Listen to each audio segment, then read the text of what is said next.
Okay, Eugene, we're good to go. All right, so hopefully everyone can hear me. Good afternoon and welcome to the annual emissions reporting workshop for reporting data year 2021 emissions.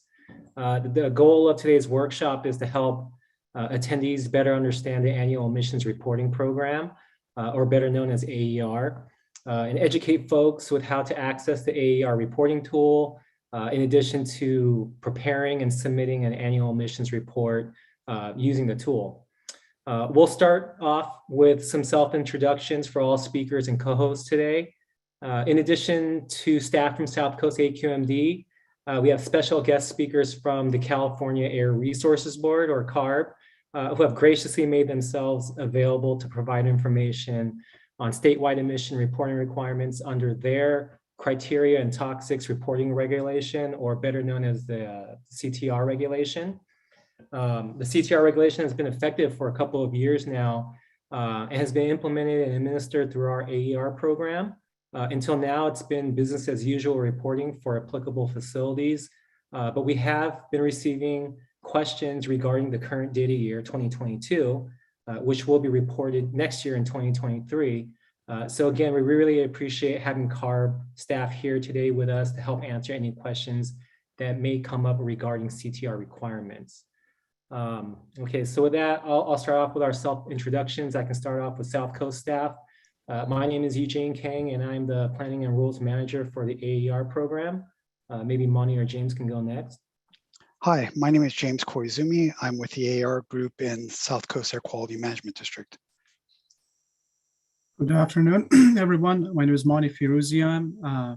I'm with Annual Emission Reporting Group with South Coast AQMD. And then with CARB staff. Good afternoon. I'm Mena Shah, and I'm the Chief of the Special Assessments Branch at the California Air Resources Board. And I'm John Swanson. I manage the criteria and toxics reporting section, which is implementing the CTR regulation that Eugene spoke about. I'm Daniel Sloat. I help implement the CTR regulation at CARB. Great, thanks again, CARB. So we're going to do our best to facilitate a smooth meeting and public participation. We have two formats for participation. We got the Zoom application as well as teleconference.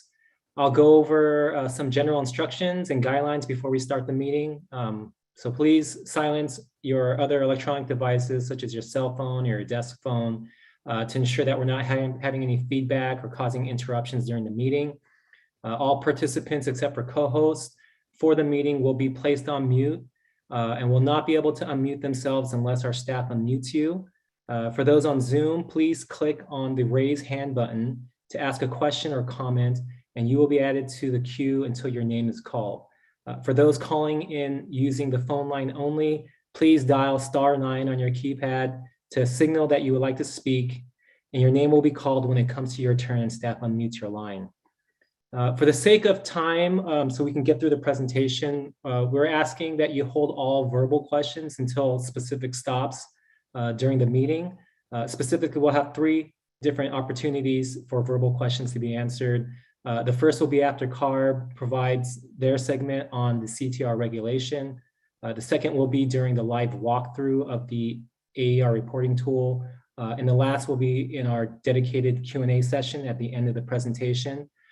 For those that are on Zoom, there is a Q&A icon and function where you can type in questions throughout the presentation. So, that one you can have questions come in throughout the meeting. And we have our staff that will be answering questions as they come in through this channel. So if you have a question that you want to answer now, just make sure you type it in there. So just to continue on with some of the instructions for the meeting, we ask that you treat others with courtesy and respect. And refrain from using profanity, discriminatory comments, or obscene gestures. Disorderly, unruly, or aggressive behavior that infringes upon the rights of others or disrupts the meeting is also prohibited. Any violation of these rules can result in being muted, having your video feed shut off, or being dropped completely from the meeting. Okay, so with these announcements out of the way, we'll start our presentation. Paul, if you could bring up the slides.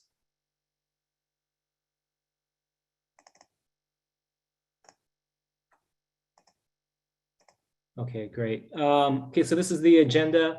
We'll be going over, the program overview for AER, what's new for data year 2020-21, a little bit on CARBs, criteria, and toxics reporting regulation, the guidance for data year 2022 reporting in 2023. Then we'll jump back to our South Coast AQMD AER reporting tool and the reporting process. Then James will go through the live walkthrough demonstration of the reporting tool and how to prepare the report. We'll access the tool, prepare the report, and submit. And then again, we're going to open up this floor for discussion or questions and answers. Next slide.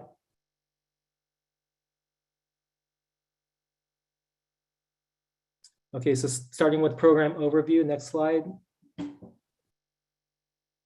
The AER program, it's implemented based on requirements set forth in South Coast AQMD Rule 301. The specific requirements are under subdivision E.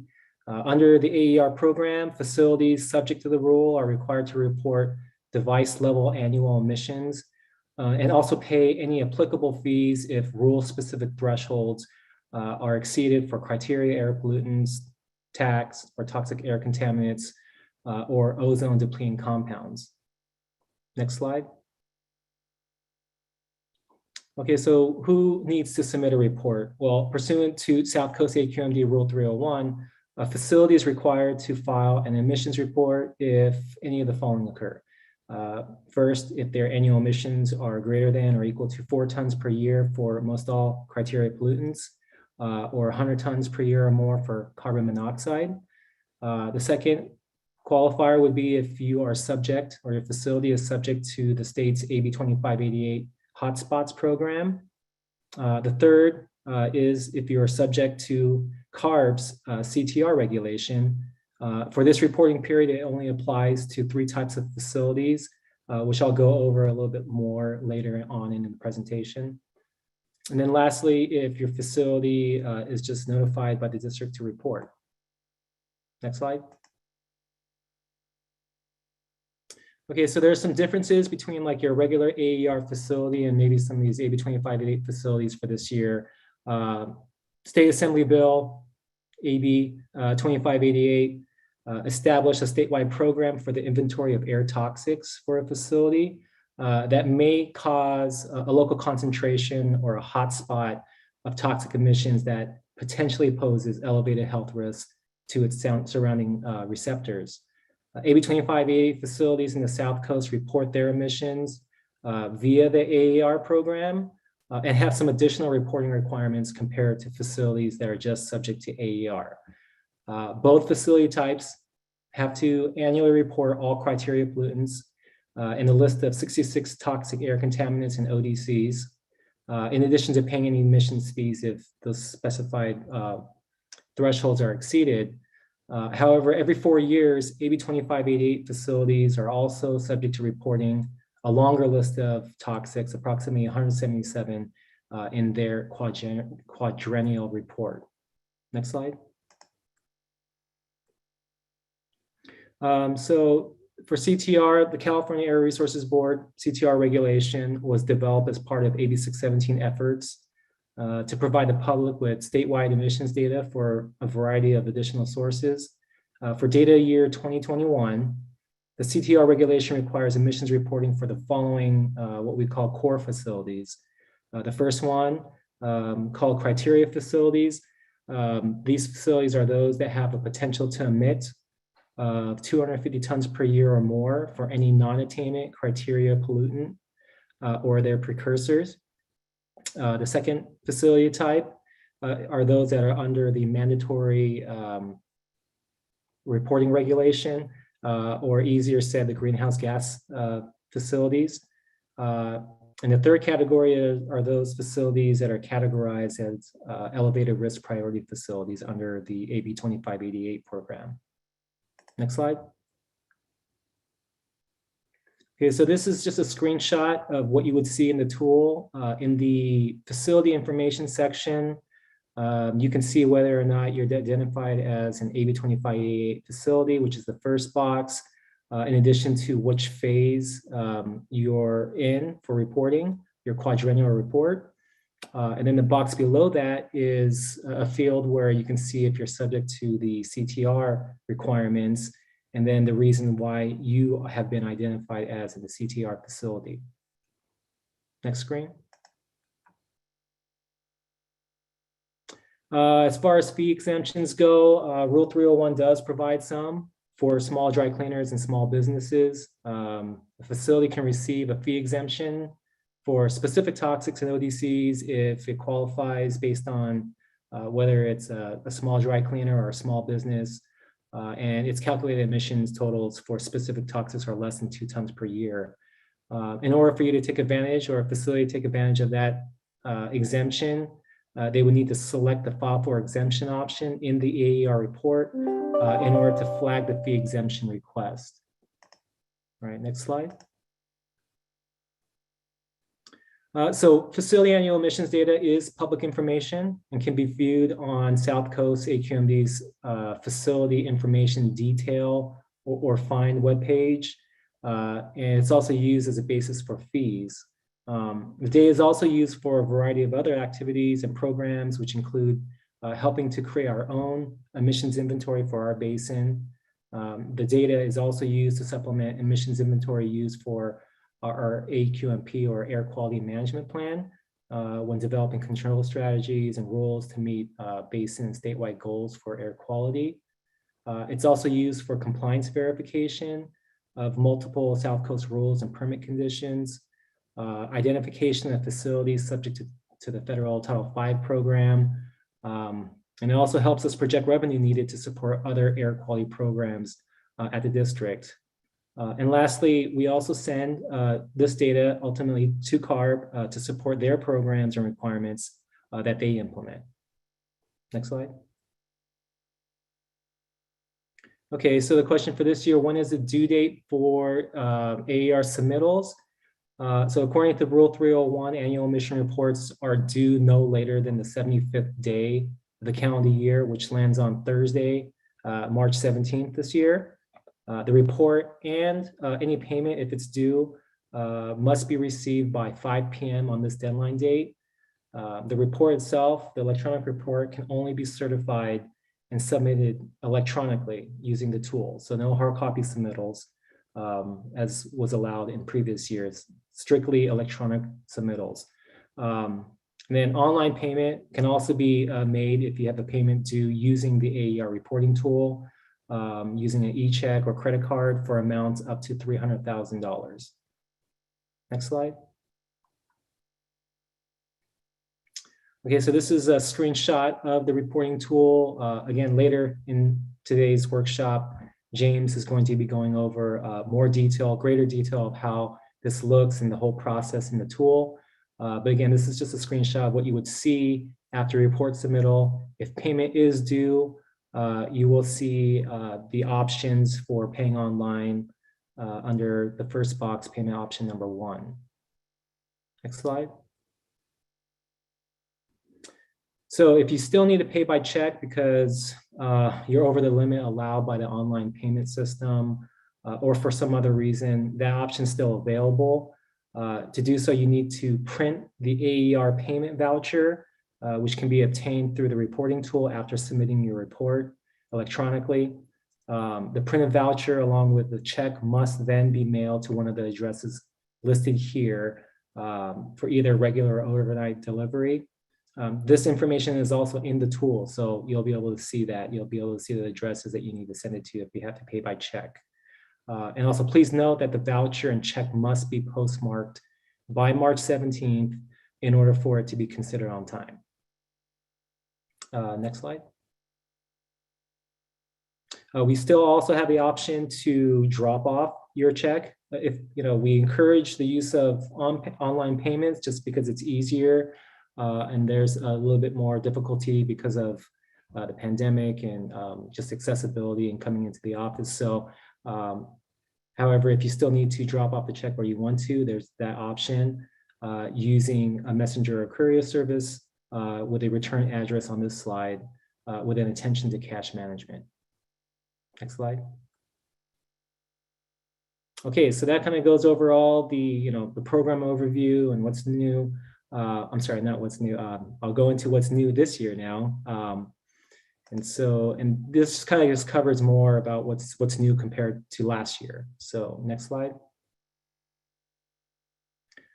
Okay, so this year is a little bit quiet. I mean, it's more similar to how we did it last year with some small changes. Next year is kind of what we're anticipating for some of the big changes that CTR will bring and which CARB will bring up or go over.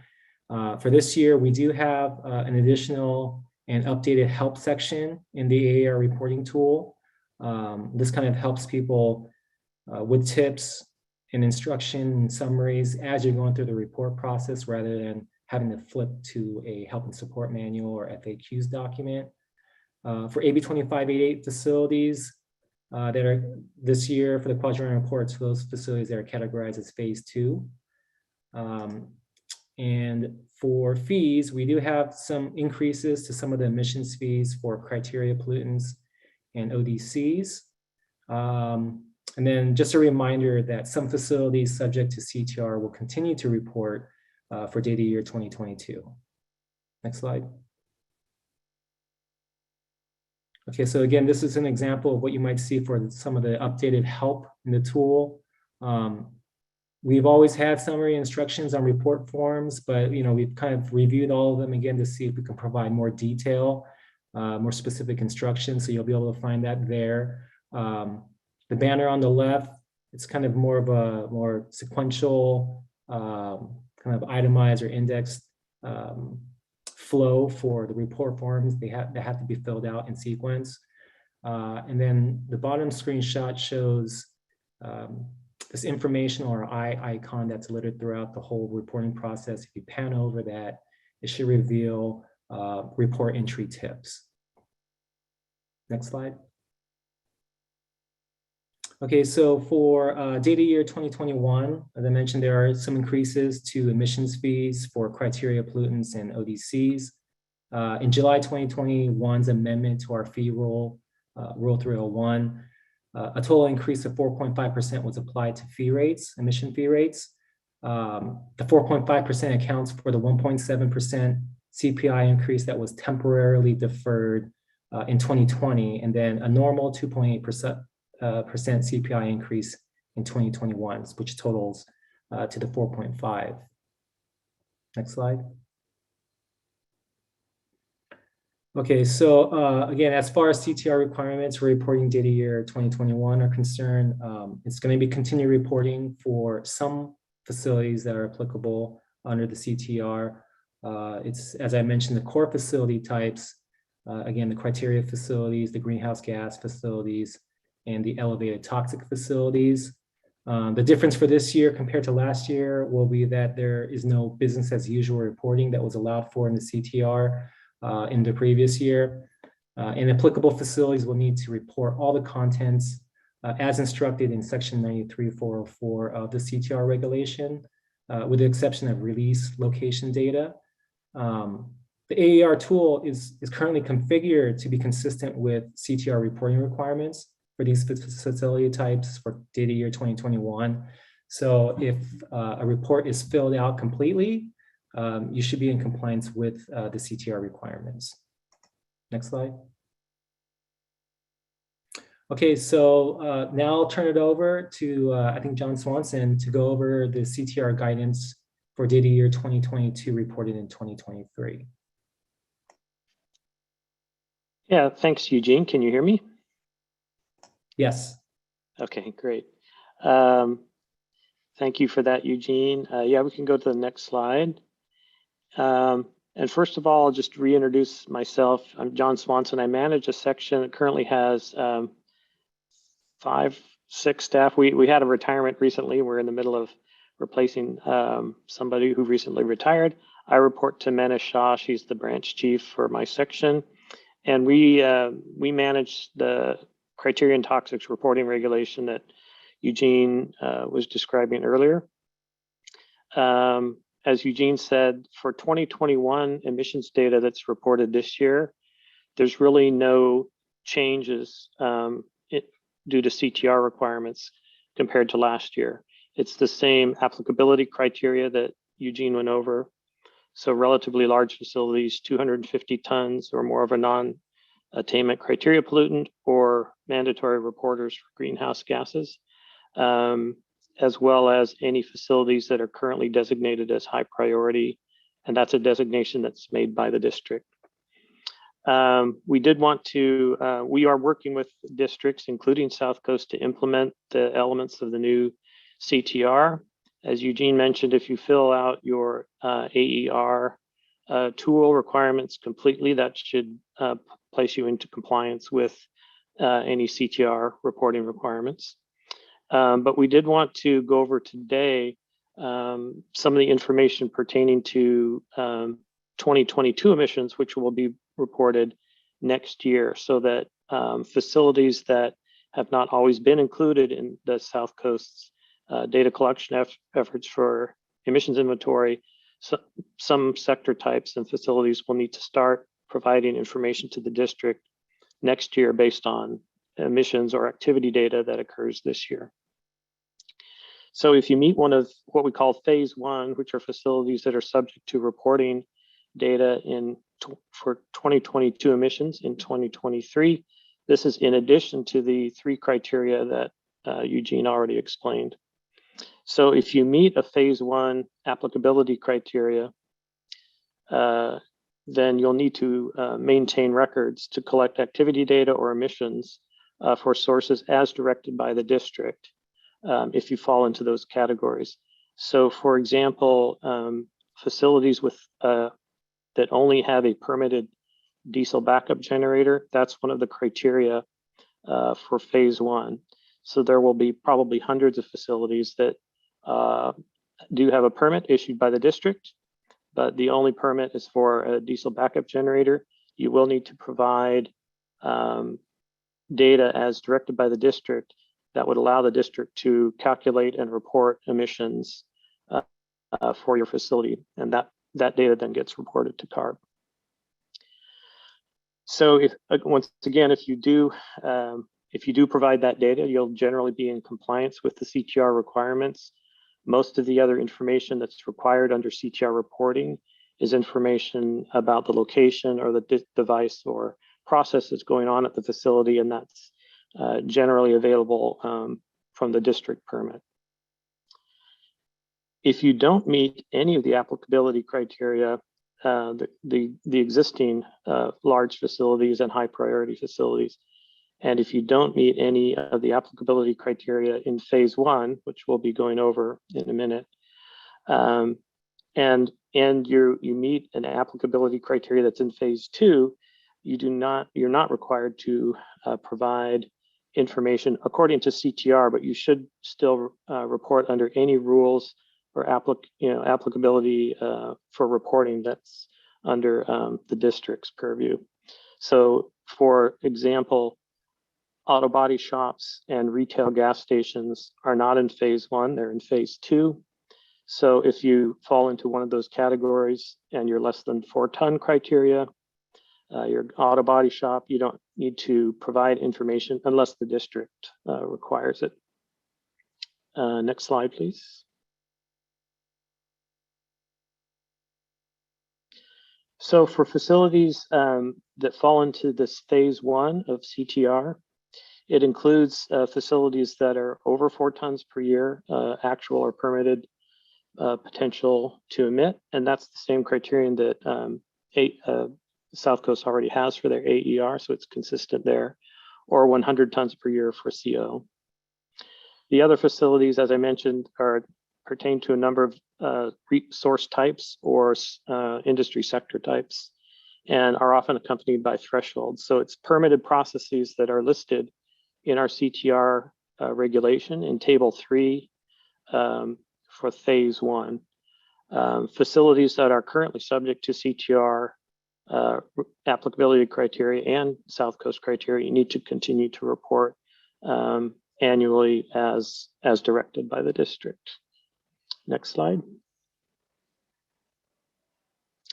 So we wanted to go over just a few of these categories that are included for Phase 1.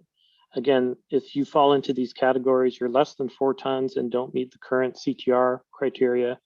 In other words, if you've not been reporting through AER routinely in the past, these next few sector categories are the ones that you'll need to start thinking about maintaining records for 2022 that would be reported to the district in 2023.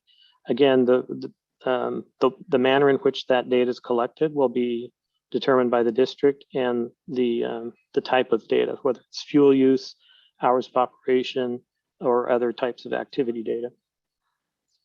So the sector sources include diesel combustion in backup generators, metal plating, anodizing, or grinding using cadmium or chromium, and also plating, polishing, coating, engraving, and allied services, including thermal spraying, that use chromium, cadmium, or nickel.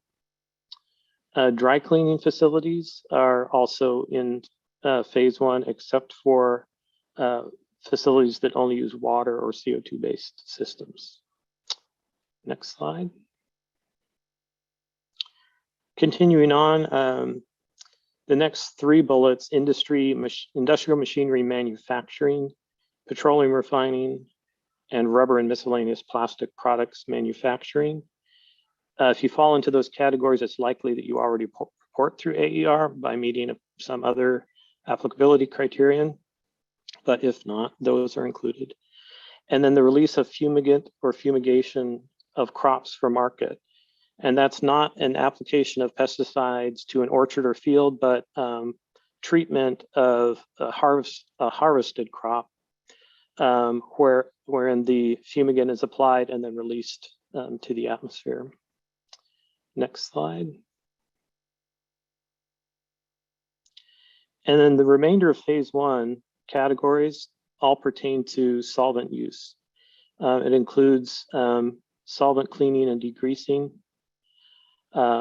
use of 1,4-dioxane, methylene chloride, paint stripping or varnish stripping in upholstery and furniture repair, N-methylpyrrolidone use, terse butyl acetate use of PCBTF in cleaning and degreasing, adhesives, printing inks, or coating operations, excluding auto body shops because they're in Phase 2.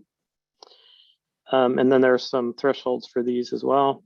And then processes emitting greater than 1 pound of styrene per year. And I wanted to reiterate that these pertain to permitted devices and processes. So it's if the activity for which you're using solvents, whether it's coating, stripping, degreasing, or other activities, this does not apply to non-permitted activities, such as a one-time, use to remove paint from an object or something like that. It would pertain to permitted spray booths and other type of permitted activities. Next slide. So if you are subject to reporting under CTR and you're not currently reporting through the AER system in South Coast, what do you need to report? So CTR requires, again, either the emissions or the activity data needed to estimate emissions or quantify emissions as directed by the district for all permitted equipment and permitted processes. For unpermitted sources, CTR does not require emissions from unpermitted activities to be reported.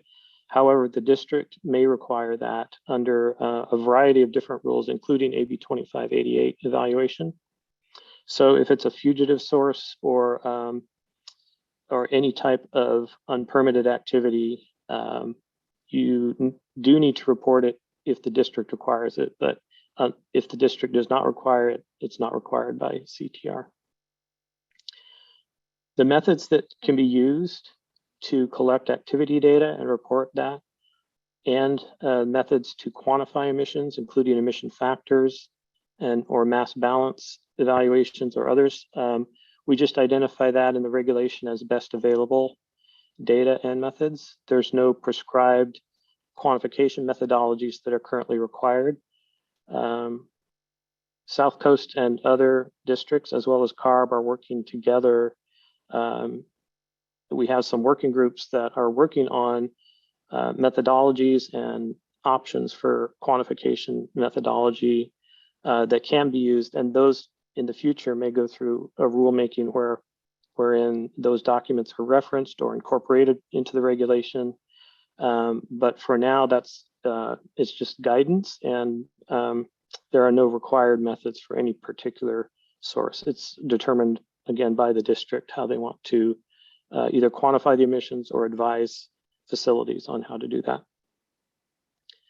The substances that need to be reported include a list of substances that has been around for many years in Appendix A1 of the 2007 emissions. Help me out here, somebody. Emissions inventory criteria and guidelines. Thank you, Danielle. Yeah. Emissions inventory criteria and guidelines, which is an AB 2588 document. It's set forth by CARB. It provides criteria, guidelines, and some requirements as to how 2588 is to be implemented. Most of those implementation steps occur at the district level. There are new chemicals that have been included in both an amendment to the EICG and an amendment to the CTR, and it's the same list. So the table B2 of CTR includes additional chemicals that have not historically been required to be reported, but if those chemicals are emitted on site, then those chemicals should be reported as well.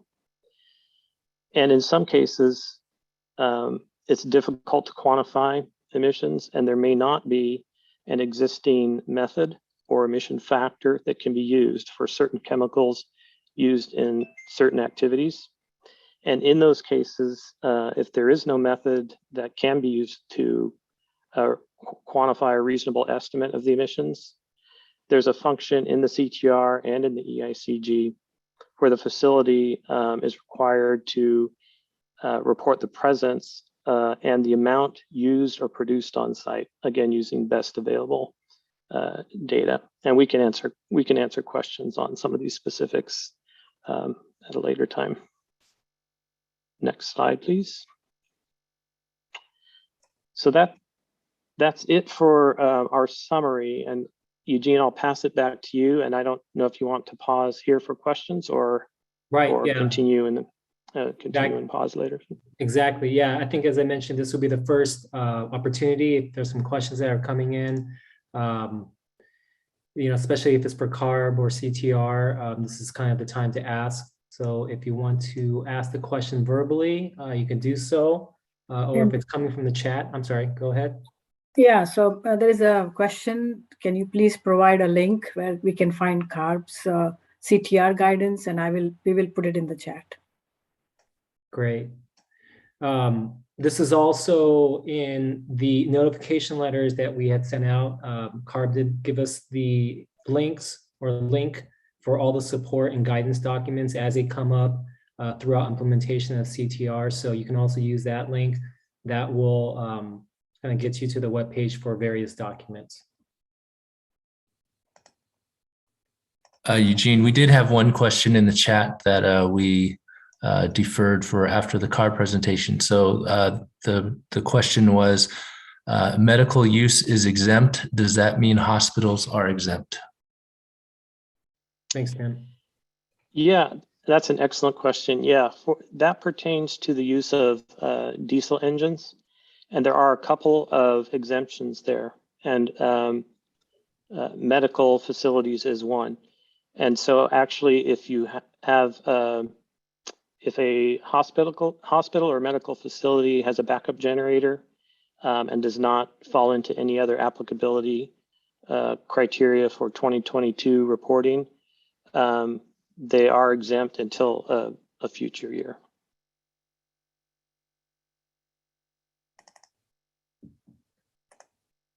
Okay, I see a couple more coming on through the chat channel.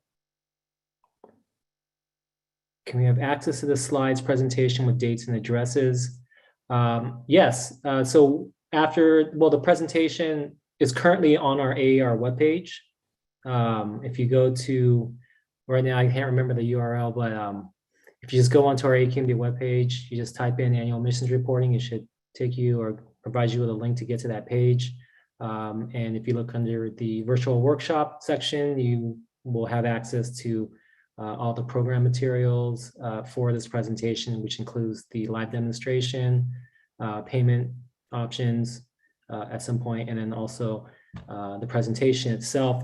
This presentation is also being recorded. So after this presentation is over, a recording will be made available. So if you need to refer to a particular section during this presentation, you can always go back to it. Another question, are CAS numbers for solvents that are required to be reported available?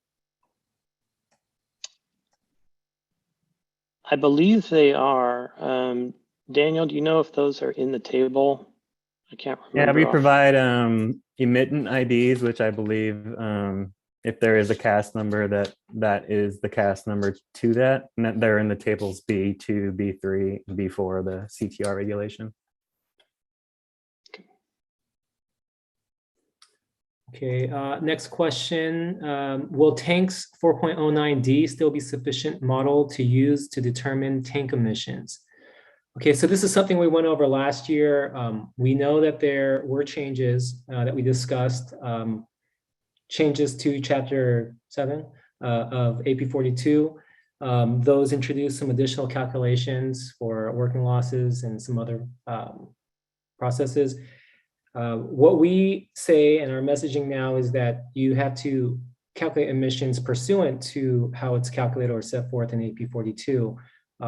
So if you look in our webpage or our reporting tool, the webpage has a file which basically mimics what would be the output file from tanks. But we know there are other programs out there, or some folks may actually have their own spreadsheets that calculate emissions pursuant to the most current version of AP 42. Tanks 409.9D does not, to my knowledge, incorporate those provisions that were amended a couple of years ago. And so you could use 4.09, but you would still have to check and make sure that it calculated everything, including the new additions to AP 42, if you wanted to use that file.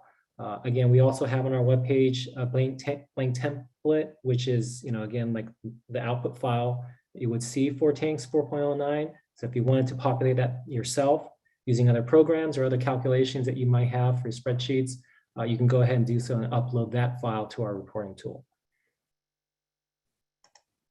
Okay, next question. Will the facility provide the required backup genset activity data in 2023 to South Coast AQMD through the AER tool? Okay, so the required backup genset activity data, yes. Again, we're trying to implement all of CTR requirements through our program. And so when you say provide the required backup genset activity data, I'm assuming that you're talking about hours or fuel usage. The reporting tool is already set up where you can report that information. And it also has some default emission factors you can use or your own if you have supporting documentation. Okay, great. I think that's all, unless someone else on our team sees anything else. Again, this isn't the only opportunity to ask questions.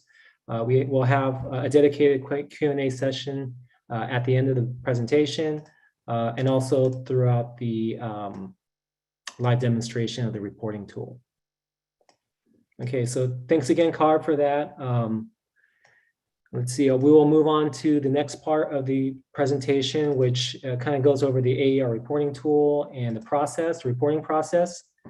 So instructions on the reporting process and other support documents can be found on our AER webpage, in addition to links on how to access the online reporting tool.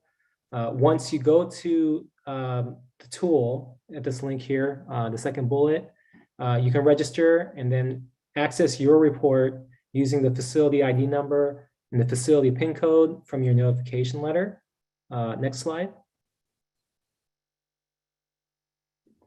And so these are the general report sections of the report. Again, James is going to go over this part in much greater detail during his demonstration, but in general, the report contains these modules or sections that must be completed in the following order. You start with the facility information and status updates. Then you list out your combustion fuels that you use for the year. You enter in all your emission sources for the year, and then add all the processes associated for those sources, including their emissions. There's a data validation function that you can run to identify any deficiencies in the report. And then you will go on to review, after fixing those errors or warnings, you go on to review the report and the summaries, and then finally report certification, submittal, and payment if that's applicable. I'll just go over a little bit more in detail, report sections 4 and 5 here, just to kind of prep you for James's demonstration. Next slide. Okay, so emission sources, the AER reporting tool is designed to take in information at the device level. Years back, we used to do it at the facility level, but it's been more refined now. You can actually report it per device to see exactly where a portion of the emissions are coming from.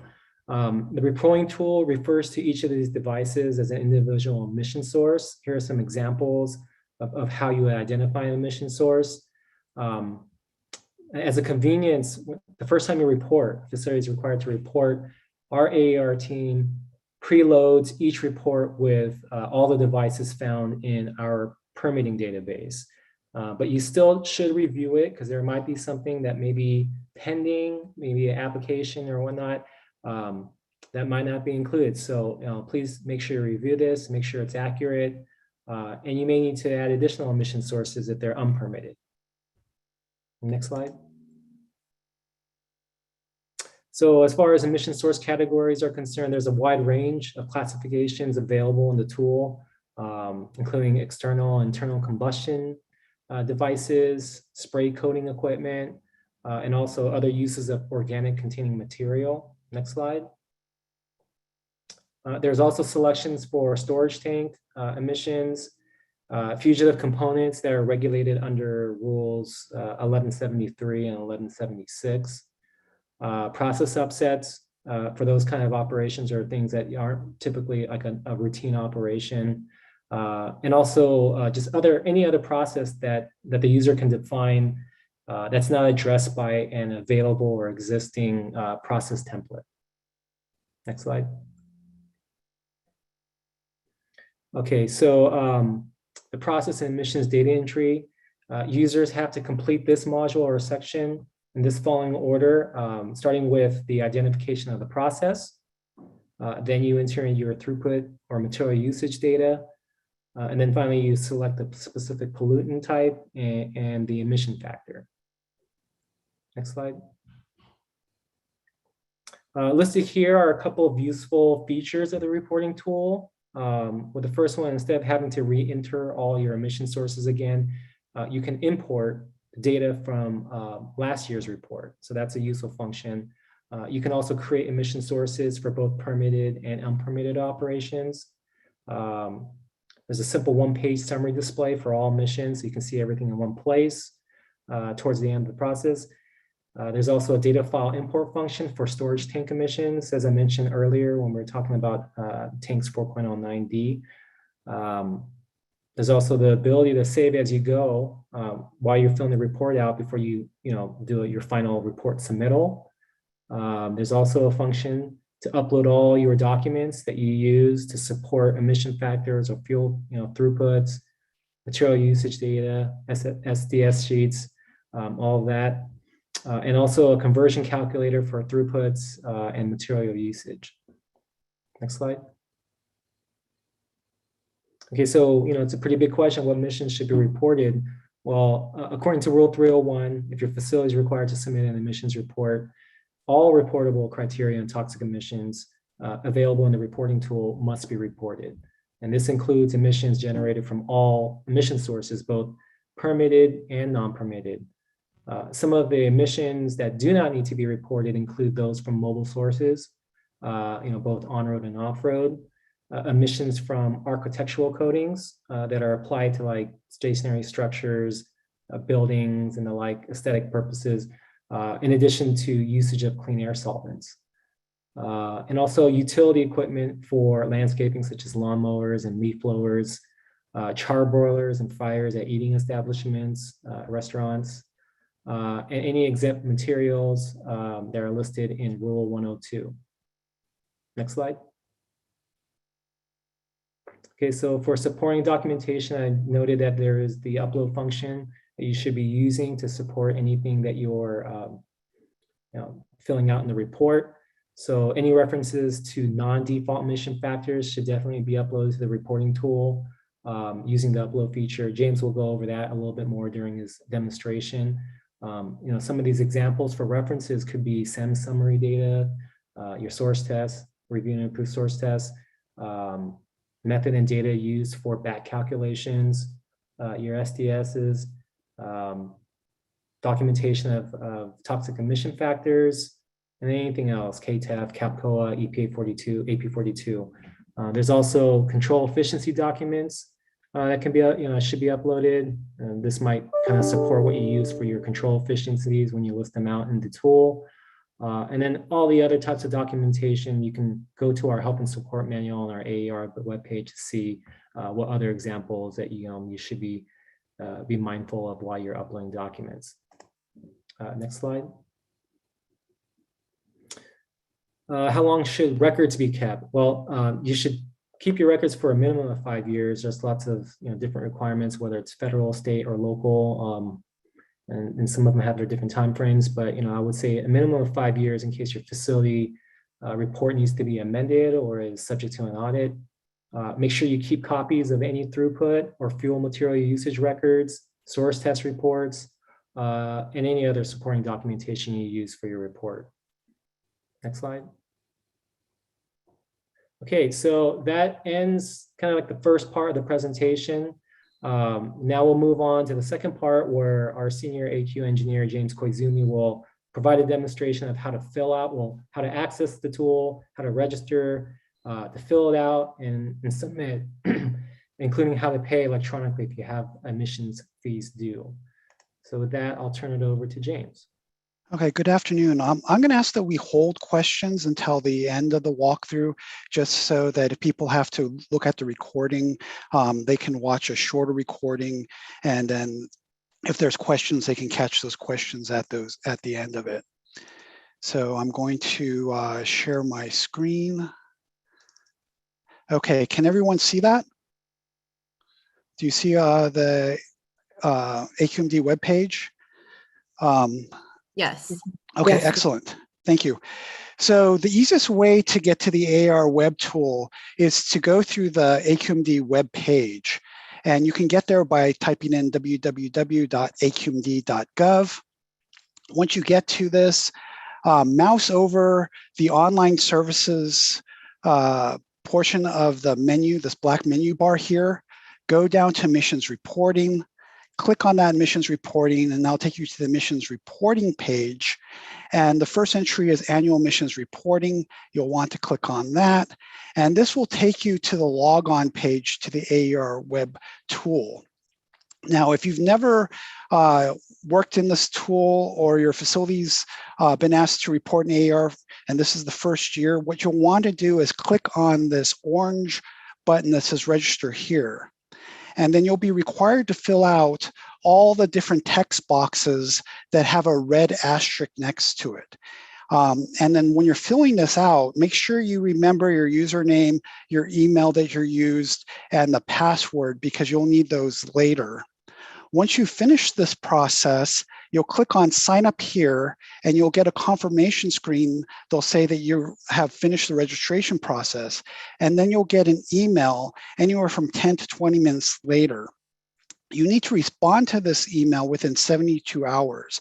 If you forget or you don't respond within 72 hours, then the token will expire and you'll need to repeat the registration process. So let's cancel out of this.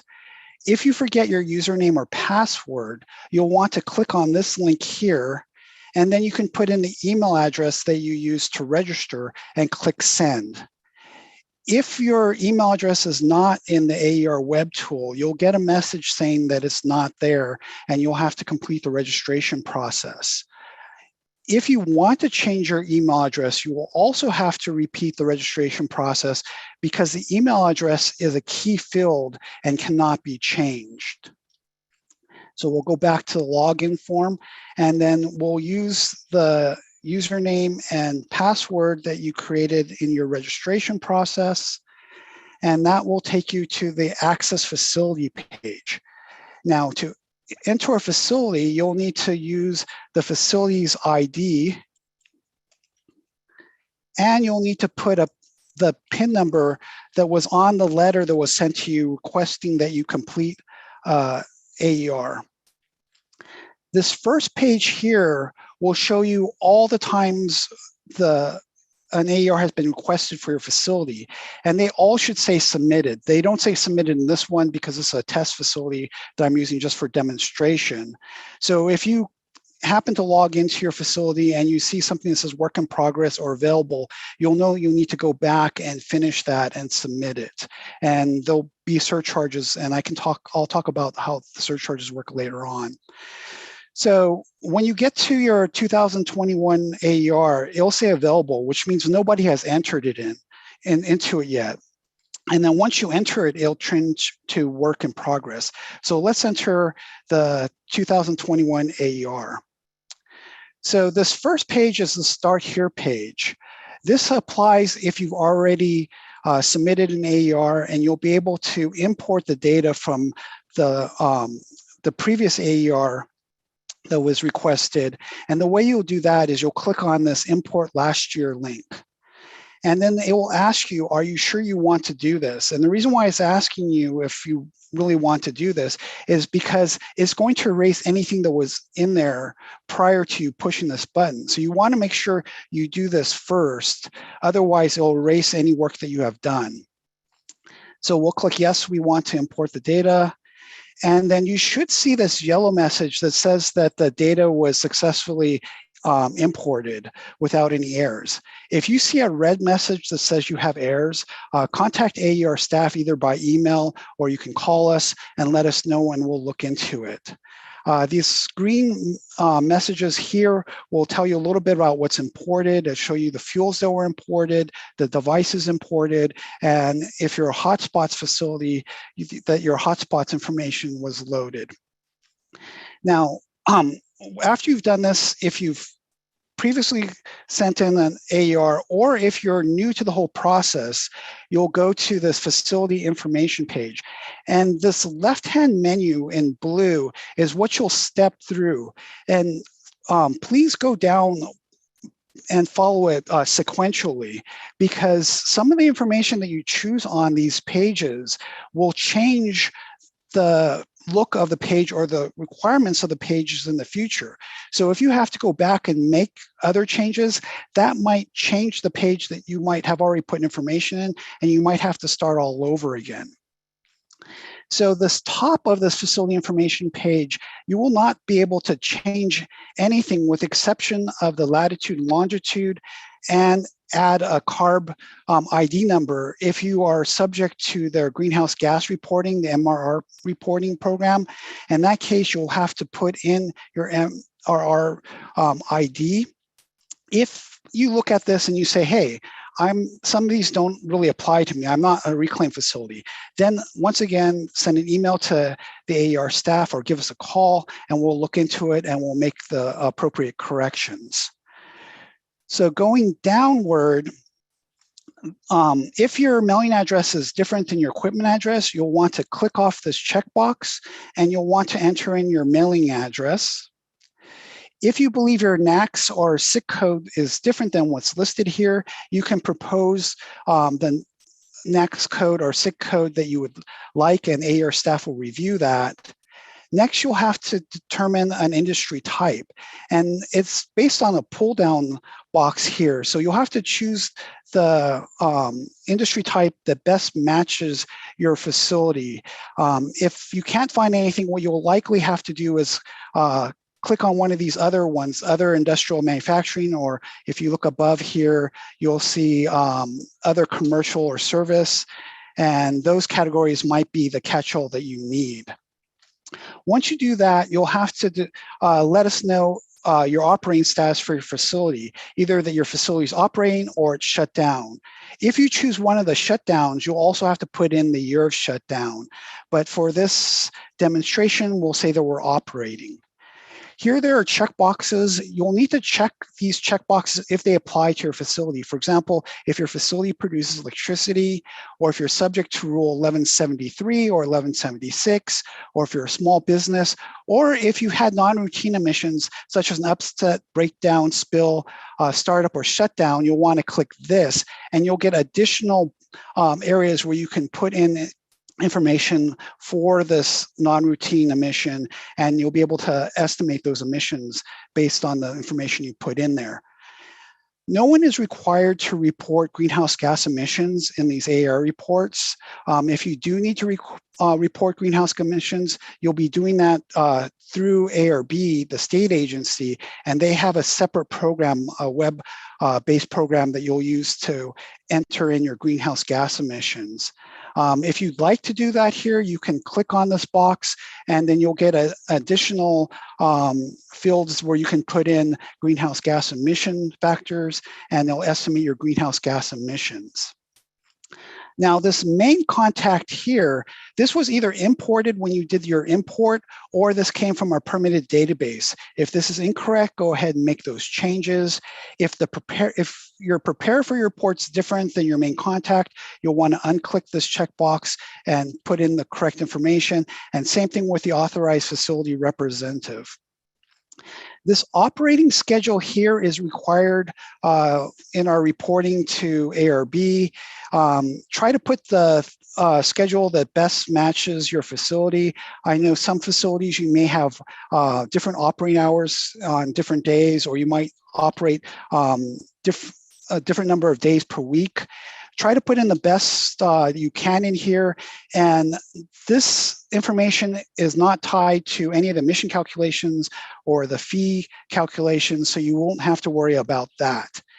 If you believe that any of the information that you're putting in the report is confidential, you'll want to click on this box here and tell us which data you believe is confidential. But one thing, as Eugene said, the overall facility emissions are not confidential, and that gets loaded into our FIND database, and the public can see that. When you've completed all this information on this page, make sure you click Save. Otherwise, you might have to come back and put the information back in. So we'll click Save here, and we'll move on. This next subsection, AB 25.8 information, only applies if you're an AB 25.8 facility.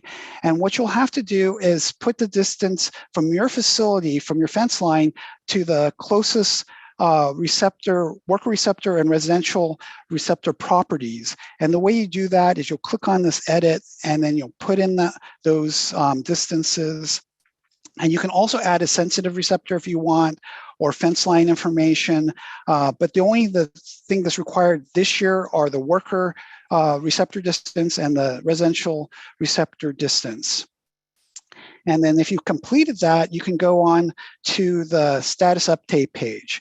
Now, this page tells AER staff that there's going to be changes in your emissions that are different from previous years or maybe future years.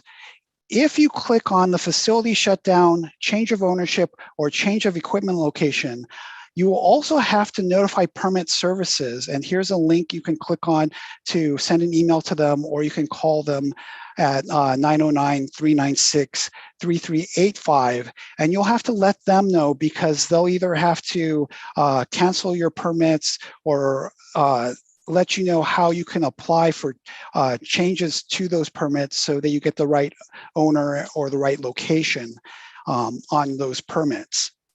If your emissions are 0 for this year, or your emissions are reduced by 50% from last year, you'll want to click on this box. If you're using alternative calculation methods that you didn't use previously that are going to radically change your emissions, you'll want to click on this box.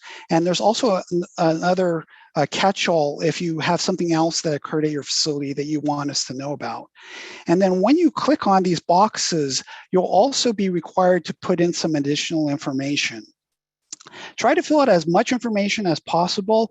So in the chance that your AER is audited, AER staff will be able to look at this and perhaps figure out what happened, and they won't have to contact you.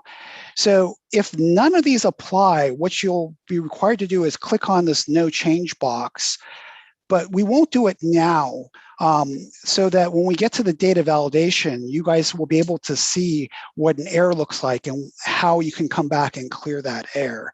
So we'll click save here to save this page, and we'll move on to the next page, page 3, which is combustion fuels. Now, you'll want to be able to put all the combustion fuels that were used at your facility during this reporting year. And the reason why is if you forget to put a fuel in here, when you get to the place where you have to put in your estimations, it's going to ask you for the fuels, and it will only put the fuels that you have declared here. And if you, let's say you forget propane, you'll have to go back to this page and enter propane in here so that you'll have that in your drop-down box when you're estimating your emissions. So if you wanted to add a new fuel, you'll click on this orange box, add new fuel. You'll choose your new fuel from this drop-down list. And you can either use the default high heating value, or if you know the exact high heating value, you can click this off, put the correct high heating value, and put your source where you got that information for. And in a second, or in a little bit, I'm going to show you how you can upload documentation so you can document what you're putting in here. But in this case, for the walkthrough, we'll just say that we're using defaults, and we'll click save. And you'll notice that propane has been added to the list of fuels that we used in 2021. Now, this next page, page 4, is the emission sources page. And this is the heart of the AER program. This is where you're going to list all your devices and also be able to access the process pages where you can do your emissions calculations. Now, if this is the first year you've been requested to do an AER, like Eugene said, AER staff will have already put in all the active permits that we see in the permit database. However, there could be applications that you're sending in or equipment that's not permitted, and you'll need to add that to this table. And the way you do that is to click on this orange box that says add emission source or new emission source. So we'll do that. And we'll say that we have a kiln that we've installed because we're making bricks. So what we'll want to do is put in the permit application number that we got when we submitted our permit application, and then the permit number if you have it at this time.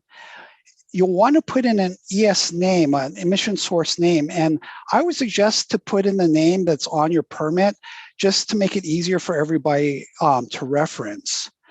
After doing that, you'll have to declare the operation status. And most of these operation statuses are pretty intuitive. There's 2 that I want to talk about. One is the duplicate, and one is the not generating emissions. The duplicate operation status will occur if you have an existing device that has a permit and you've had to make some changes and you are forced to send in a new permit application and get a new permit number. You will go to your old device, find out what it is, and click on duplicate. And when you do this, it will tell the tool that you're no longer going to report emissions for this piece of or this device because it's no longer generating emissions. But what I suggest you do first is to add a new source with the new application number and new permit number, because you'll need to put that information in the old device so that when AER staff looks at this, we'll know, oh, this has been replaced by a new device that has a new permit number or a new application number. The other one I want to talk about is not generating emissions. So this is typically used if you have an air pollution control device that doesn't generate its own emissions. For example, if you have a baghouse, the baghouse controls PM, but doesn't generate emissions on its own. So in that case, you will mark it as not generating emissions, and you won't have to fill out any emissions data for it. And what happens is the devices controlling, like for example, this brick kiln, we'll put a control efficiency in our emission calculations to account for the emissions that are captured by the baghouse. So if you choose this, you'll also have to put in a status year, and I put in the year that the baghouse or control equipment gets put in. Now, this doesn't apply to all control equipment.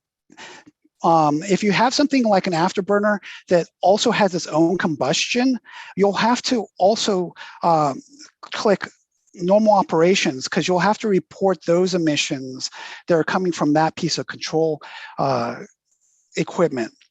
So in this case, let's say we have normal operations for our brick kiln in 2021, and then we will categorize our emission source. Like Eugene had pointed out, there's 7 different categories you can choose. In this case, we have a kiln, so we will choose kiln. And for the external combustion devices, you'll see this message. They'll say, in addition to burning fuels, if this device processes other materials, make sure you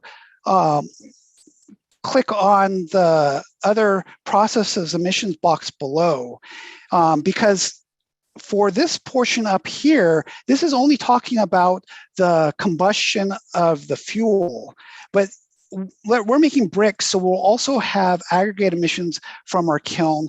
So we'll go down to 7. Oops, I missed that. Here we go, 7. And then we'll click on other process equipment here, and that will give us 2 processes, and you'll see what I mean later, but we'll save that here. And now we're done, because we've filled out all the places where there's a red asterisk. Now you can save in 3 different ways. You can either save and stay on the page, or you can save and go back to the emission sources page, or you can save and go to the process reporting.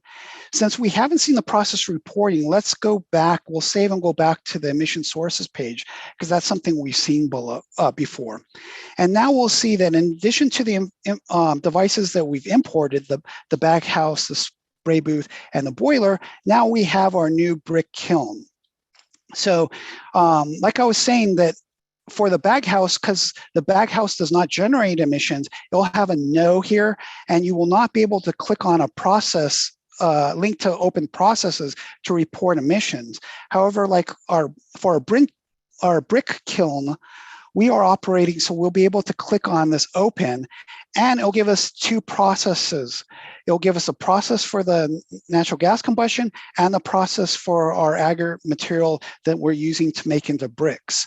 So let's start with the external combustion, and always go from top to bottom, step 1 through step 4, because like I said before, some of the choices that you make early on may change the other steps and may erase any data you put in before you make that change or before you enter that information. So we'll start here at step 1, and we'll put in our fuel. And like I was saying, like make sure that you put in the correct fuels and the combustion fuel so that you have it in your drop-down list. And we do. We have natural gas, and we choose the correct rule for this device based on our permit. And then we'll get a message saying that the default TAC emission factors have already been added for us, which is great. Then we'll go to step 2, and we'll click open, and we'll put in our throughput. I advise to start with units, because that way you know what is available to you, and you'll be able to put in the right units and the right value for those units. For fuels, it's always input of the fuels. And then you'll want to tell us where you're getting this information, in this case, production records. And then we'll save this. And then for all combustion pieces of equipment, except for turbines, there'll be default criteria emission factors. And you'll be able to click on this link and add those defaults here. Turbines don't have that because they're required to be source tested. So you'd have to put source test data in there. And let's say for this piece of, for this kiln, we have a source test and we know what our NOx emissions from the source test is. Then we'll click on open here. We'll click off use default, and we'll put in the emission factor that we got from our source test. Then we'll want to put in this box what our source test ID number is. And that's the number that's given by the source test unit when they reviewed and approved your source test. You want to make sure that they do that either before you submit your AER or at the same time you submit your AER, because in the future, if you go under audit and we look at here, we find that the source test has never been audited, we'll ask you to send that to source testing to have it audited. And you run the risk that maybe there was something wrong with the source test, like maybe your calibration gases were off, or maybe it wasn't run at the right temperature on your that's on your permit, and then you source test will not be able to approve your source test, and you'll either have to use an older source test or maybe a default emission factor. So to save you from that trouble, make sure you get those source tests reviewed by our source test group. And we'll click source test here, and we'll click save, and you'll see it changed the source test. We changed our emission factors. We look over here, we see all our emissions calculated. So we're done with this process. We'll go back to the emission sources page, and then we'll click back in here, and now we'll add the aggregate emissions for our kiln. So we'll click into step 1. We'll say that we're doing manufacturing, we're doing mineral and construction products, we're manufacturing bricks, and this is the kiln process we're reporting emissions for, and we're choosing the rule that's on our permit. And then we'll go to step 2, and we'll say that we did 100 tons last year. This will be input and based on production records. And now, in this case, there aren't any defaults. So what we'll have to do is go into the criteria pool and emissions, and we'll have to choose the right emissions, in this case, PM emissions. We'll use emission factor from AP42. AP42 is EPA's document that shows you how to estimate emissions. So, and we also have a baghouse. So we'll put in that baghouse control efficiency, and we'll make the note that our emission factor came from AP42, chapter, in this case, I'll just say chapter Y, table X and that section was approved in 1997. You, of course, would want to use the correct chapter and the correct table if this was a real AER, and then you can click on AP42 and save that. Now, when you do look at AP42, you'll also see that there may be other criteria emissions or toxics that you need to add. So you'll need to add those, but just for this demonstration, you do the toxics the same way as you did the criteria emissions, and so we'll just move on for the sake of time. Now we've completed all the emissions for this new device. So since we've imported the other devices from a previous year, it's really easy. The tool will have imported, let's start with, the boiler.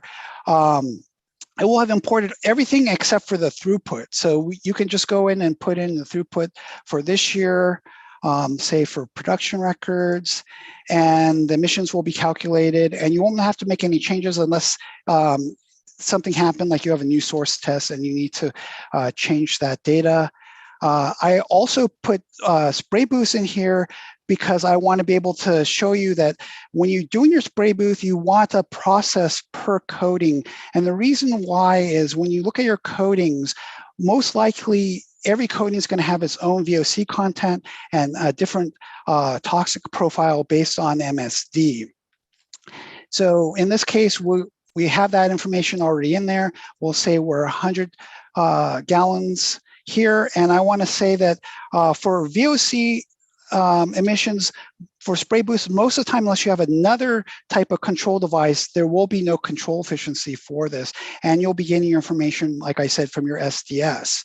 For PM, because there's always PM with coatings, because the whole point is so that you get pigment onto your product. So that might always be in your MSDS or your SDS. So you can use the default sols content that's in our tool. You can use the default transfer efficiency, which is the percentage of material that gets onto your product. And you can use a default control efficiency here. If any of these, you know the specific number, you can uncheck the check mark here, change that value, and then you should tell us why you changed that value. But in this case, since we're using default, we'll just say we're using the South Coast AQMD guidelines, and we will save. And then we'll do the same thing really quickly to our coating B, and we'll just say that we're using 150 gallons, and we'll save that. So once you get all this, or while you're doing this, I want to talk about these icons up here that will help you in filling out this information. And one is that the one Eugene talked about was a conversion calculator. It looks like a calculator up here. This will help you convert things like, let's say, grams per liter or specific gravity that you find on your MSDSs, and you'll hit convert, and it'll convert it to the English units that are required for the AER web tool. The other one is this print button. And when you click on this print button, it's going to allow you to print the page in a more printer-friendly format. And the last one that's really important is this upload page. What you're going to want to do is upload any documentation that you used to develop emission factors, any source tests, or any production records, so that AER staff won't have to call you if there's an audit to find out that information. And the way you do that is you choose your file. In this case, we'll add the MSDS or the SDS for our product, our coding B.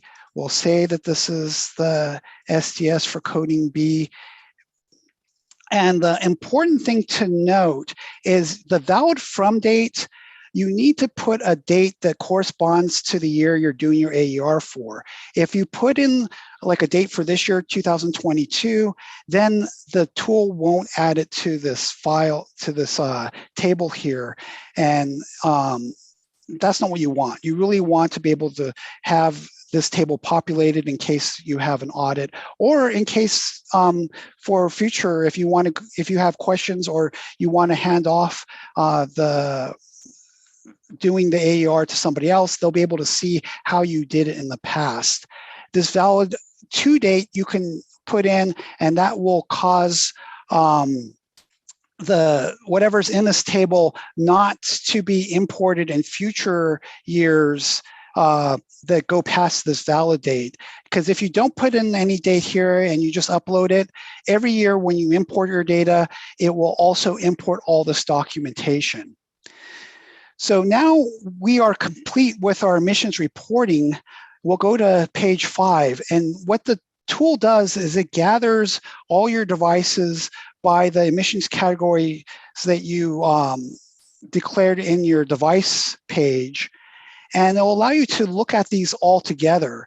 And this makes it easier for, in the situation, like let's say you have 15 boilers, you'll be able to make sure that you've had all 15 boilers in the report, because you can go back to this ES page and you can sort it by clicking on these titles. However, you might not be able to sort in a fashion that you get everything together like you can see on these pages.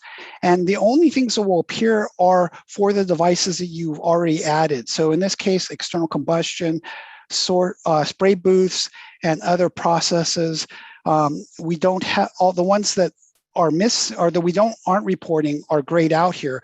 But let's say we did put an engine in, then this would also turn blue and we could click on it and we'd see all the internal combustion devices that we have added to the tool. Now, once we're satisfied that we've done everything correct, we can go to the data validation. And we'll click on this button, Run Data Validation, and you'll see two things. You'll see errors and warnings. Warnings do not have to be completed. They're usually messages that tell you a little bit about things that maybe you should be doing, but errors need to be fixed. And they're separated into tables. Anytime you get an error, there will be this link here that'll allow you to go to the page where that error occurs. So if you remember, we purposely made an error by not filling out the status update page correctly. And it says here that we didn't fill out the status update page correctly. So we'll click on status update page and we'll look at it and we'll go, oh, of course, we should have marked no change. So we'll do that and we'll click save. And then we'll go to data validation and we'll click on run data validation and we'll see that the error's gone away. Now for these warnings aren't necessarily smart warnings. They're just telling you that you might want to check on something. So in this case, we're reporting methylene chloride in one of our coatings. So it's telling us, make sure you don't report methylene chloride as a VOC because it's not. And we'll say, oh yeah, we did this correctly because we took the methylene chloride weight percent from our SDS and also the VOC content from the SDS. So we didn't make that mistake. For any combustion you do, you'll get this message that says that there are multiple emission factors for ammonia. The first two emission factors are going to be if you're using an ammonia-based control technology to reduce NOx, because those technologies will also release ammonia. But in this case, we didn't. So we can copy this default down here, which is if you have no ammonia-based control, this is just the ammonia that's coming from combustion, and we'll have to go to our combustion devices and we'll make that change for ammonia. Click open here, we'll click off default, we'll paste in the correct default, and we'll say no ammonia-based control. And then we'll say that we're doing this based on SC AQMD guidance. And you should do this for all your external combustion sources, which would include the boiler, but I'm not going to do this here just in the demonstration. But if you needed to do that, you'd click on this open and you'd go back to the process page and you can make that change. Now, once we've run the data validation again and we look and we say, okay, we're aware of all the warnings and we did what we needed to do, we can move on to the review summaries. Now, there are 3 review summaries. The first one will categorize your criteria pollutants on a facility basis by either permitted equipment or non-permitted equipment. And since we don't have any non-permitted equipment, there's nothing down here. All our emissions are up here because all our equipment's permitted. If, for example, we add an IC engine that's exempt for permitting by Rule 219, then we would get emissions down here. So Rule 301 has 4 toxic fees, and these are the toxic fees that apply to our emissions that we entered in page 4 up here. And you can go down and look at them in detail by clicking on these tables. So this first fee is a facility-based fee that if any of your toxics go over the threshold in table 4 of Rule 301, then you'll be charged this one-time flat fee for the facility, $78.03 this year.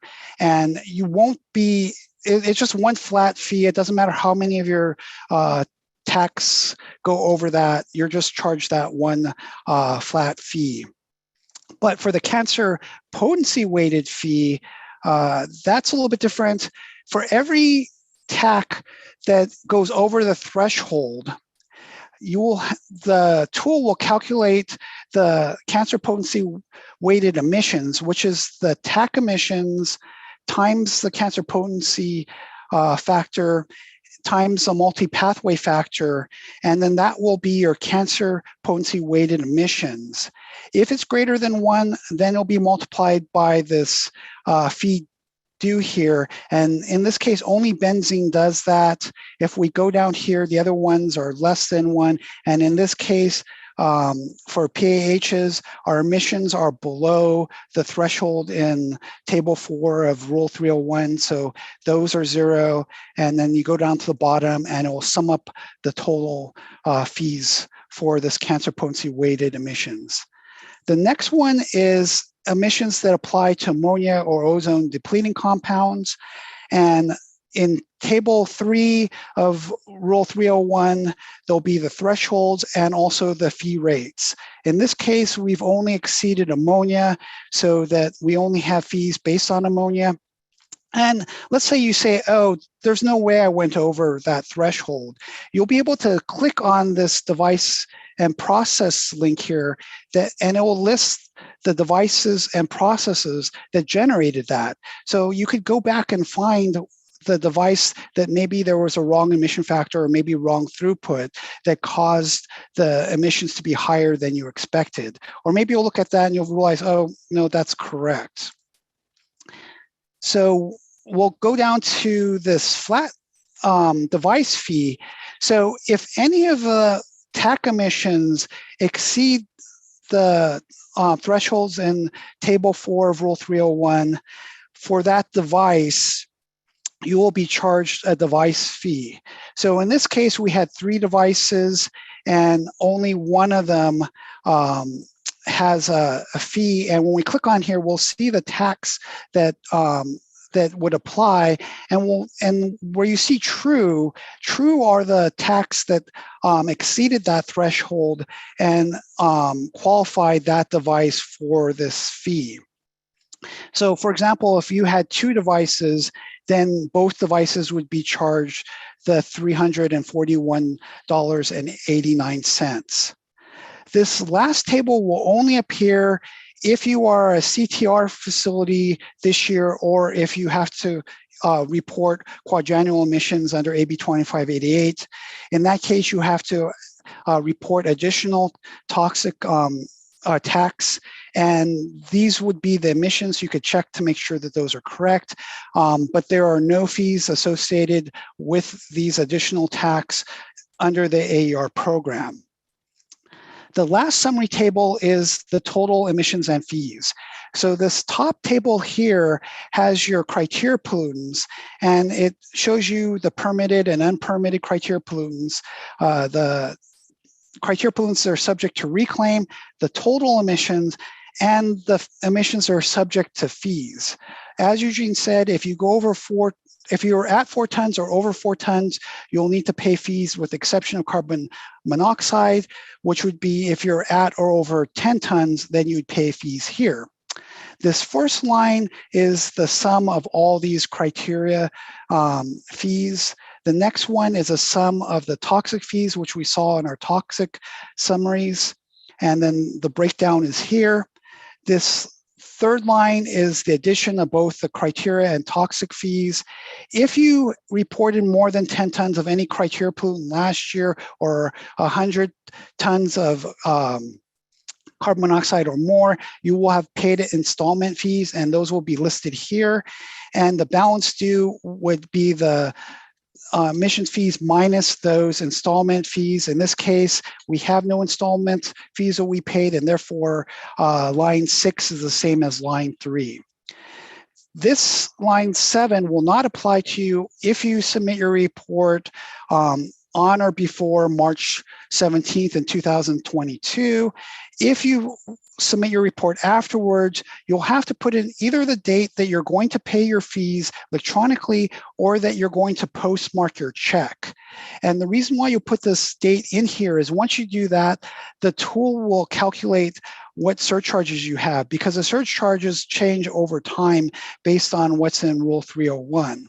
And lastly, this line 8 will be the sum of your fees plus any surcharges. If you did have to put in a postmark date, you would have to save it. But since all this data is already loaded and we're submitting before the deadline, we don't have to save, but heck, we'll save anyway. The next page is will allow you to print out or download Excel reports, which will summarize what you've put into the tool. Now, you can either print the full AER report or you can print out sections here. Or like I said, you can download the Excel reports. I'm not going to do it here because the tool will automatically create these reports in the next step. So let's go to the report submission. So if you get here and you have not cleared your errors, you will see the errors and the number of errors in red here, and you'll get a message saying that you'll need to correct these before you can submit. This orange button will not exist here until you go through back to data validation and clear all those errors. And because we have no errors here, we get this button here.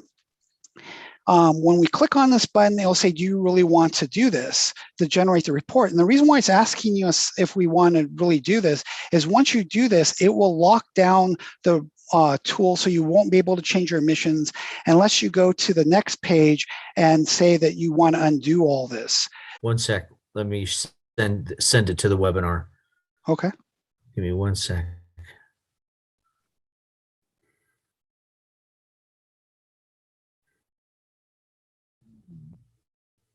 Okay. Almost.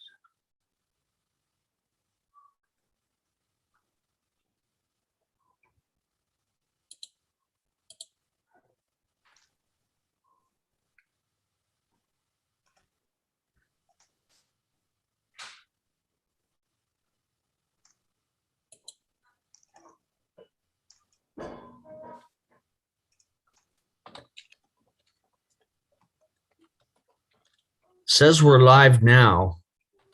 Okay. Hopefully everybody can hear me. So sorry about that. We got thrown out of the webinar. So once we've clicked that orange button, we now have the reports and the certification page. So what you'll need to do is you'll need to download each one of the reports and review them. And like I was saying, like these are the same reports that were in section 8. So the first one is a PDF. And this PDF will have the status update. It will have the emissions grouped by the categorization that we did earlier. So external combustion, spray booth, and other processes, which would be the aggregates from the brick kiln. And it'll also have some summary pages that we've seen before, that like this criteria pollutant permitted emission summary and the non-permitted summary. All the TAC report data has been moved to an Excel file that we'll see shortly. And you'll see the total emissions and fees. This is that same information we saw on the summary page. And then it'll have an electronic certification sheet where you'll be able to see what programs apply to you, AER, AB 258 data that you put in, the equipment location, mailing information, and contact information. And lastly, what to put on your envelope if you decide to send in your check. So that's that report. Oops. Oh, shoot. I think I locked out. I got out of my. Let's see if I can share again. Sorry about that, everyone. Okay, let's share that. And I will go back into the web tool.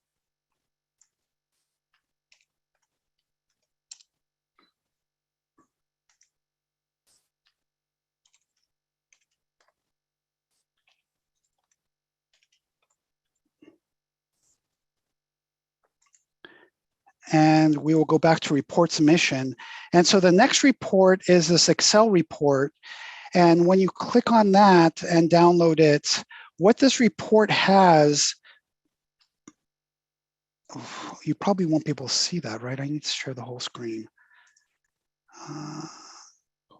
Back.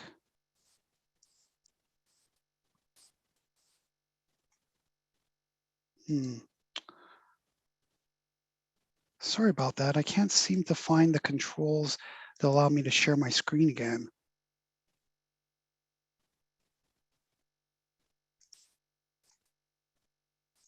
Oh, it's up here. Okay, sorry about that. So let's do a new share and I'll just share the whole screen. Stop share. Yeah, you were sharing, James. I did see the. But you weren't able to see the Excel sheet, right? Sorry Correct. about that. Let me Okay. do the whole screen so Yeah. you'll see everything that's on my screen. Okay, There you so this is the Excel sheet, and it will have all the emissions, both criteria and toxic emissions, by pollutant, by process, and by device. And so you'll need to review that and make sure the emissions are correct. And I believe you weren't able to see the PDF page. So let me go back to show that. And so this is the status update, the emissions by the different categories: external, spray booth, other process, the criteria pollutants permitted, and criteria pollutants from non-permitted equipment. The TAC report we'll see in a little bit.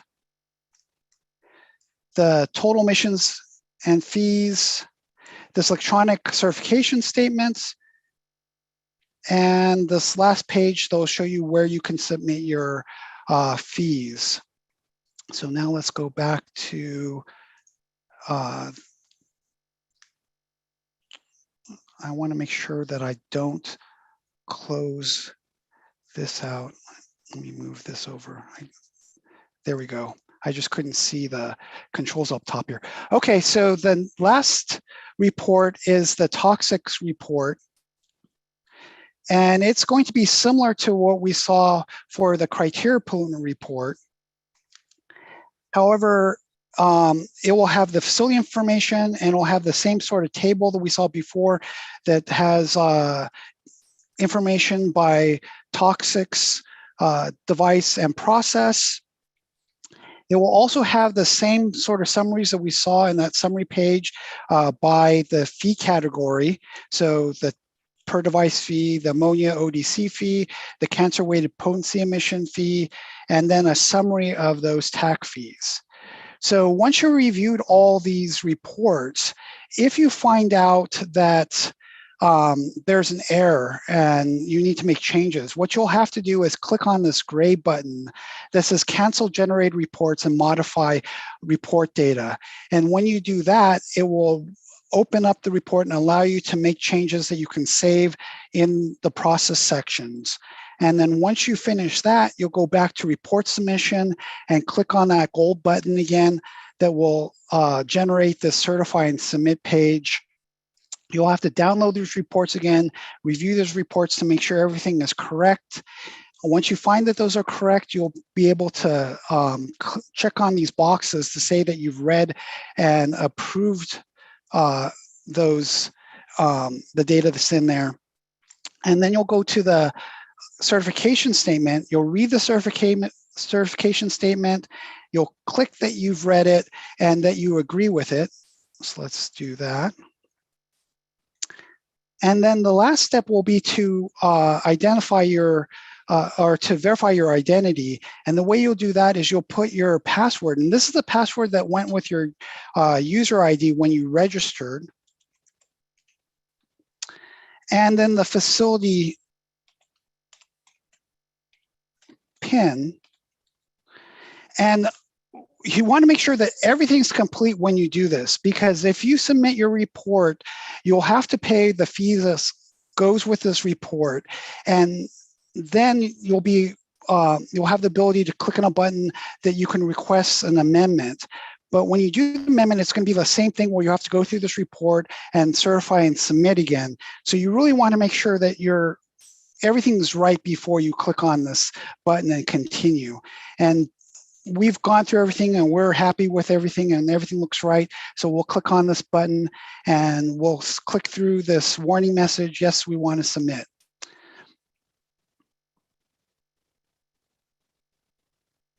So once we've done this, we'll get this page that'll show us what our fee is. And it should also tell you how you can pay your fee, but this is a test facility, so it doesn't have that option because it's really not connected to our finance database. So I'm going to stop the share now, and we're going to go to slides. So I'll stop the share here. Paul, if you could put up the slides for the payment portal.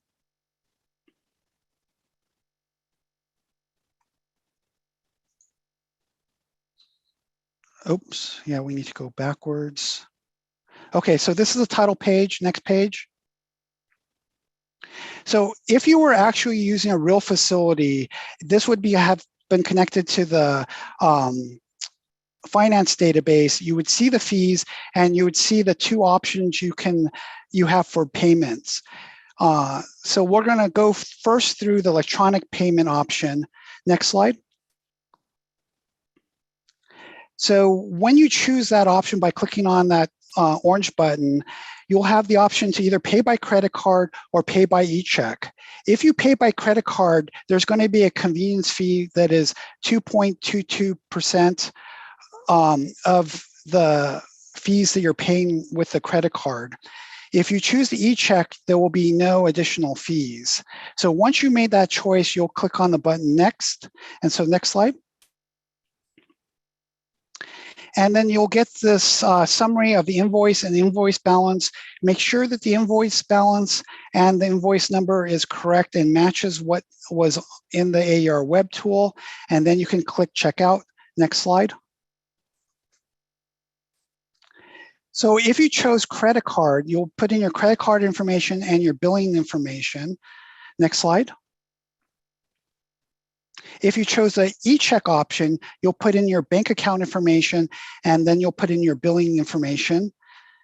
Next slide. And then after you enter all that data in, you'll get the terms of payment. You'll need to read through the terms of payment, and at the very end, you'll have to click on this checkbox saying that you agree with the terms of payment and that you confirm that payment. Next slide. And you'll get this page where you'll be able to review and make sure everything's correct. You'll look and make sure that the amount due is correct. If you're using a credit card, you'll get a convenience fee. You need to make sure that your credit card information is correct and your billing information. If not, you can go back. And if all this data is correct, you'll hit on process payment. Next page. And then you'll get an electronic receipt, which you can either print or you can save as a PDF. And then you can click finish and you'll get an email. Next page, sorry, next slide. You'll get an email, those verification that you've made the payment. And then now we'll talk about if you want to send a check. Next slide. So if you want to pay by check, you won't click on this gold button here. Instead, you'll click on this print AER payment voucher and instructions, and you'll get a PDF document. Next slide. And the first page of the AER payment voucher will have the emissions and fees like we've seen before, but it has this added line, which is the invoice number. And you want to make sure that you send this in so that our finance unit will know where to apply those fees, to apply it to this correct invoice. Next slide. And once again, these are your three different options you can put on your envelope. The first one is if you're going to send in your check via US mail. The second, if you're going to do an overnight delivery, it'll send to a lockbox at Bank of America. And lastly, if you're going to use a messenger or hand deliver, you'll want to put this on your document and you'll have our offices are closed right now, so you'll have to buzz in with the security guard, and the security guard will tell you which box to put in your payment voucher and your check. And that concludes the AER walkthrough. Thank you very much.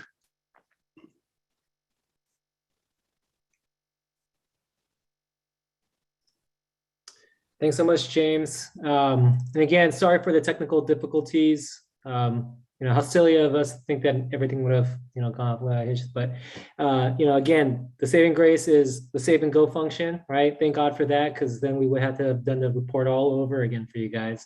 And also, this presentation and webinar, again, it's recorded, so you'll be able to go back if you didn't go back on, like say you didn't log back on. You can always go back onto our webpage and you can access the video to see what parts you missed.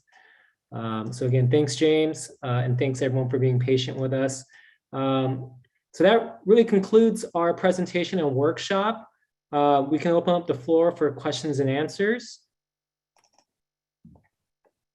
And again, don't feel pressured. Sometimes people don't like to ask questions in public forums.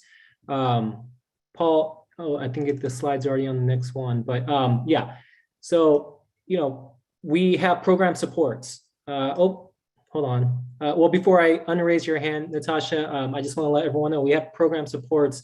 This isn't the only opportunity to ask questions or contact staff. We're going to be available. We have a hotline and also an email address. Let's see, Paul, if you can just kind of scroll down to there you go.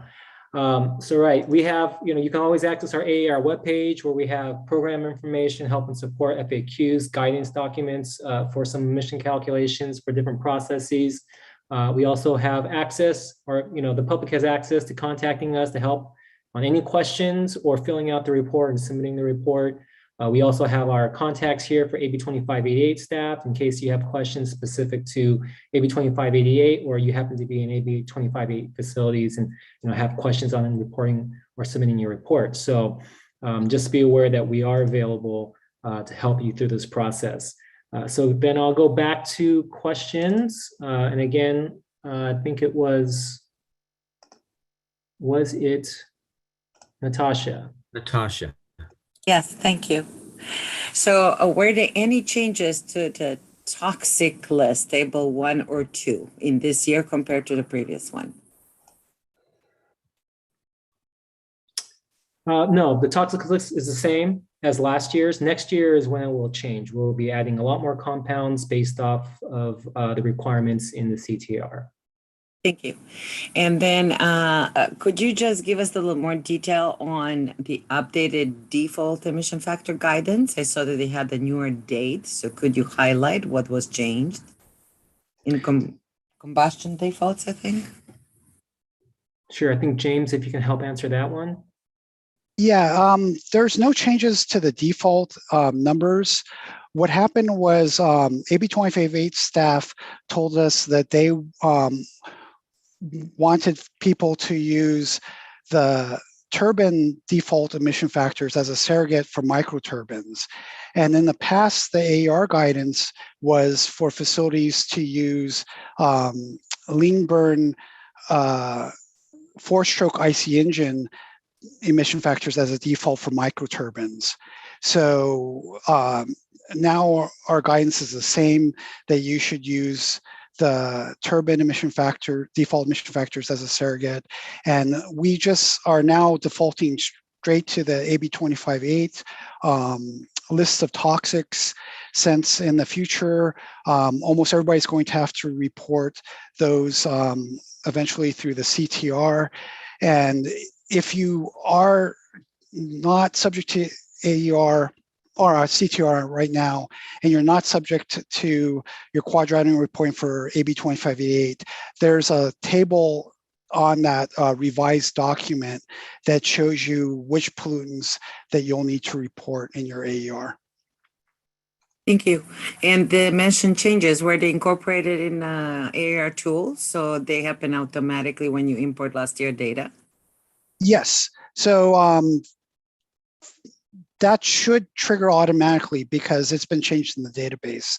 So it should be changed on the import. And if you choose it going forward for new devices, that the correct emission factors will be put in there for the microturbines. Thank you.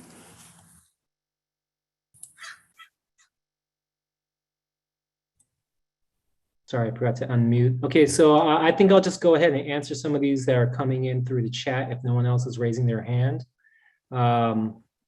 See, there's one. If the manager performs this function, who performs this function just left the company, can we get an extension to submit? Unfortunately, no. We did provide some extensions at the beginning of the pandemic, but as of right now, there are no extensions to submit, and you're just going to have to either try to, there are consultants available. There are lots of different, supports that are available. For example, you can call our hotline. We can help out, kind of help you navigate through the process. But again, unfortunately, no extensions. Next question, can you please post a link again where this meeting will be located for future reference? So if someone on our team can go ahead and put the link back in. Okay, next question, can I have a copy of the slides of the entire registration process? So right now on our website, our AER webpage, there are 2 presentation slides or presentation decks. The second one is a kind of detailed process of the screenshots, but detailed process of the registration process. Also, when we upload our web presentation, this recorded presentation, you can jump through to that part in the process where James is going through his walkthrough and then watch that part again. Next question, for tanks emissions, are emissions calculated in tanks 4.0 still acceptable for submission into the web tool? So that was answered earlier. Again, there have been amendments to AP42, so you still have to calculate emissions according to the most recent version of AP42. Again, some people are using AP or tanks 4.09D and then looking it over to see where there might be some deficiencies that aren't accounted for based on the AP42 provisions. So there is a storage file upload or storage tank upload file on our AER webpage where you could modify the sheet so you can account for those emissions. Let's see, the next question. Could you please provide the CARB staff contact info? And I think Daniel, thank you. Daniel Slope from CARB is going to be providing that on the chat screen. Again, we have a link. We'll have a link on our webpage for the CTR guidance web link, which would jump you to their CTR webpage and also provide program contacts.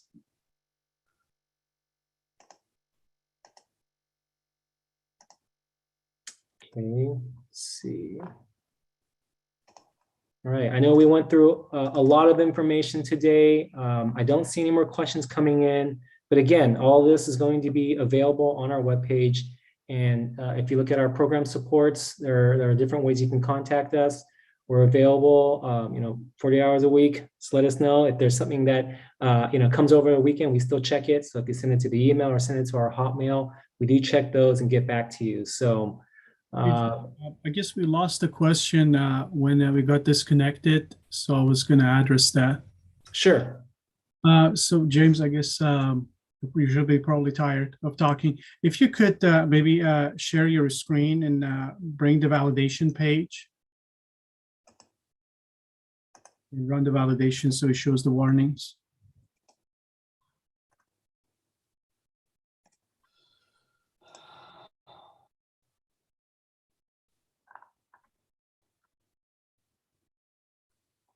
Okay, there it is.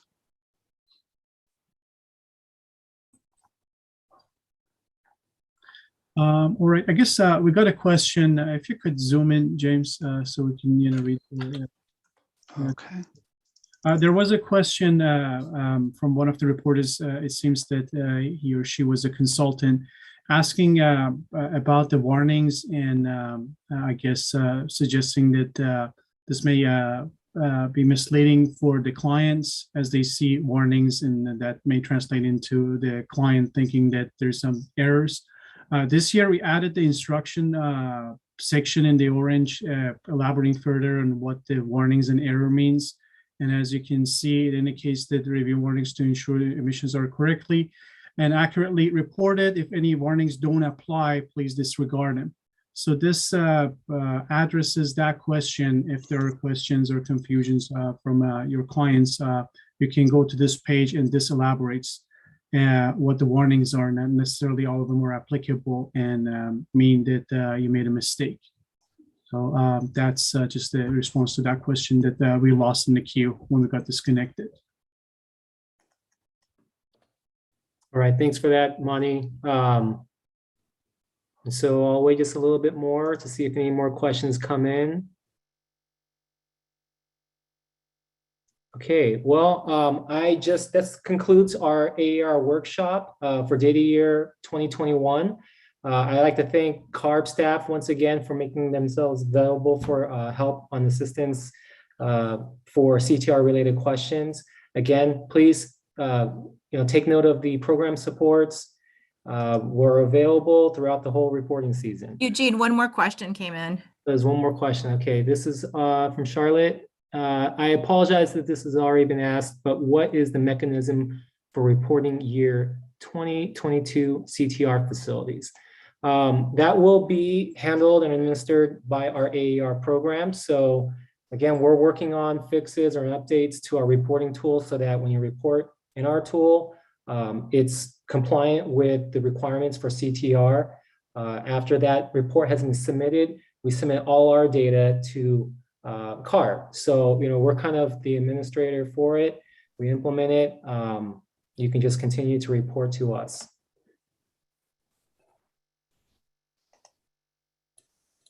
All right, great. Well, again, sorry for the technical difficulties. Please, be mindful of the program supports. Will be available for you throughout the reporting season. Thank you.